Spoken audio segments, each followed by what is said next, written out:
I will never forget how I felt when I realized that my wife and best friend was having an affair and that our marriage might be doomed. I am not religious, and I am not comparing myself to Jesus, but I will never forget the irony of that day. The death of my marriage began on Good Friday, a day of mourning. According to the Bible, Good Friday is the day Jesus was crucified and killed. As I understand it, Jesus' followers lost hope and mourned the end of his life.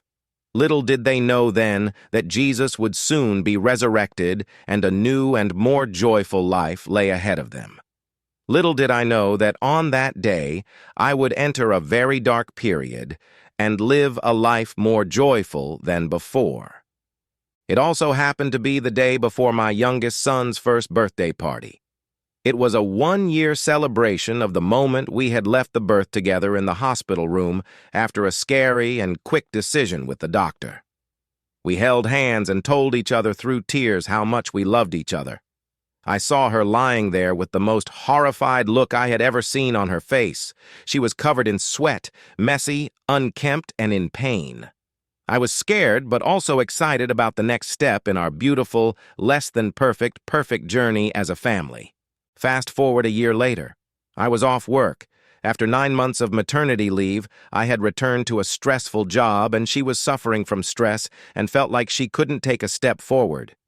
I thought it was a nice gesture to take the kids out to my parents' house, who were hosting the party. For the first time in over 2 years, she also had a 20-month-old, she was able to sleep all night in our bed without having to get up for one of the kids.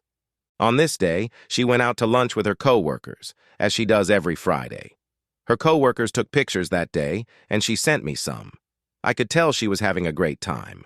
I, on the other hand, sent a picture of my youngest son in his high chair, my son, me, and the floor covered in diarrhea. It's not a picture I would normally take, but I couldn't believe how messy it was. And always trying to find humor in life, I thought the opposite day we were having was funny. If you don't want to know the details, skip ahead. He got sick at breakfast, and his diaper somehow moved to the side. It cascaded like a waterfall down every inch of the high chair and all over the dining room floor. I had to keep my curious dog and toddler away from what appeared to be the most interesting finger-painting project for them. Grabbing trash bags, old towels, and disinfectant, I felt like I was in a scene from a mafia movie, cleaning up after a messy murder. It was stressful, but I saw the humor in it and sent the pictures to my wife. That evening, I went to Costco near my parents' house to buy ingredients for dinner and items for my birthday party the next day. I called my wife to see if there was anything else I should buy. She told me she was on her way home from work and had just stopped by Old Navy to return some clothes. I thought something was wrong. Her voice sounded familiar. It was the voice I hear when I'm with other people. I have never been jealous. I was always confident that we were committed to each other and that we had a social circle. If she went to a bar, to Vegas, or to lunch with a male colleague, I thought nothing of it. When she said no one, I knew she was lying.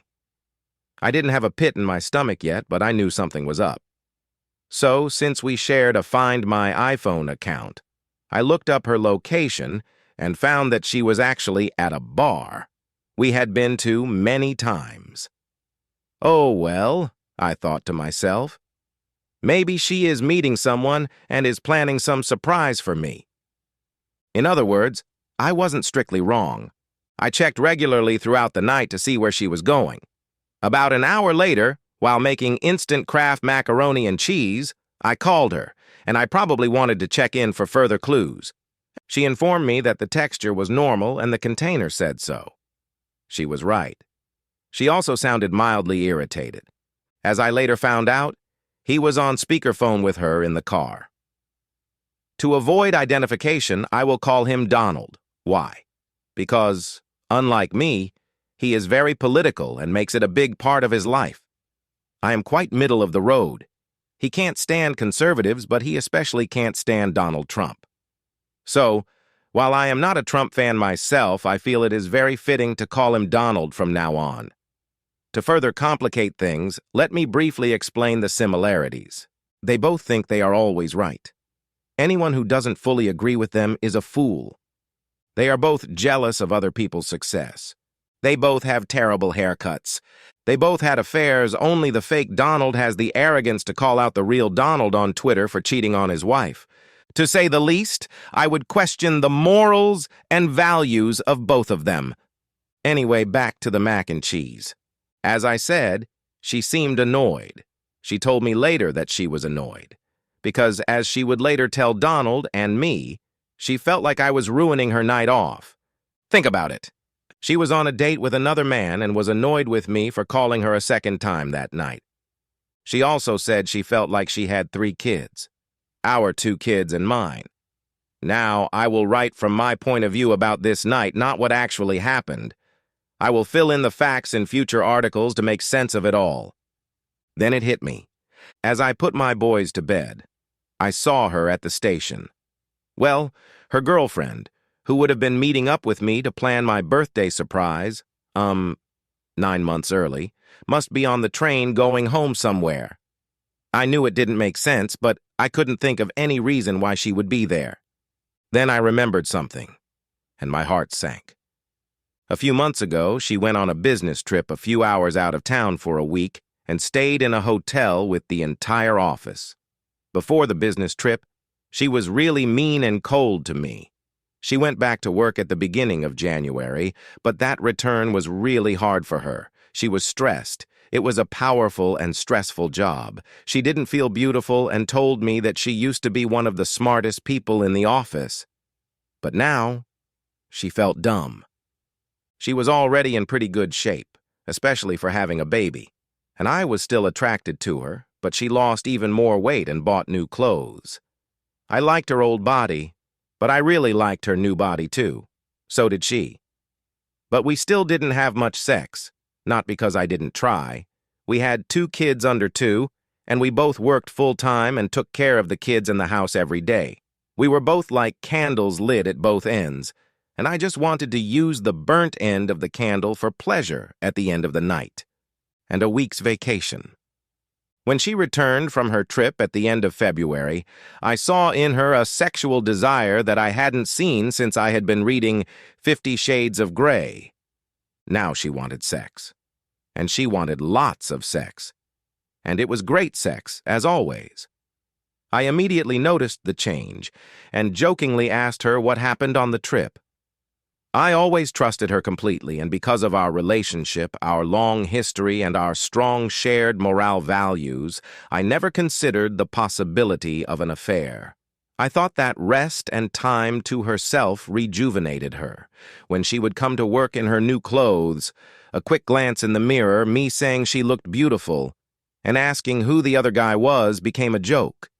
But I was happy and secure. I had a beautiful, smart, successful wife. But that night on Good Friday, as I began to piece together the clues, I felt my heart sink. I wondered if maybe she had met someone on the road and finally had a night when he could get off the train and see her while I was out with the kids. Paranoia became my roommate. Putting the kids to bed that night was one of the hardest nights of my life. Almost certainly, I had been on tenterhooks when I learned that my best friend and beloved was out with someone else, taking advantage of my goodwill and giving her the night off. I tried to be optimistic. Maybe she's meeting a friend, but she always told me when she was meeting a friend. Perhaps she was planning something for me. But I had no such plans, and my constant checking on her whereabouts did not match the feelings of trust I was forcing myself to have. Another phone call. Later, she called from the mall, and we talked as I watched her phone move on the map. Did she return to the office and develop some fantasy? Was she at another station? Both. We chatted for a few minutes and hung up. As I tried to fall asleep, I frantically searched my banking app for a payment to Taco Bell, as that was where she had told me she had stopped for dinner. I checked every social media app to see if there were any photos taken and posted by others at the bar I saw in her phone's location. Neither search yielded any hits. I went to bed to try to sleep and wondered what was about to happen to my marriage, my wife, my children, and my future. I couldn't tell my parents yet. I didn't know anything concrete, and I didn't want her to have a clue that I knew something the next day. Although I was married, I felt more alone than ever.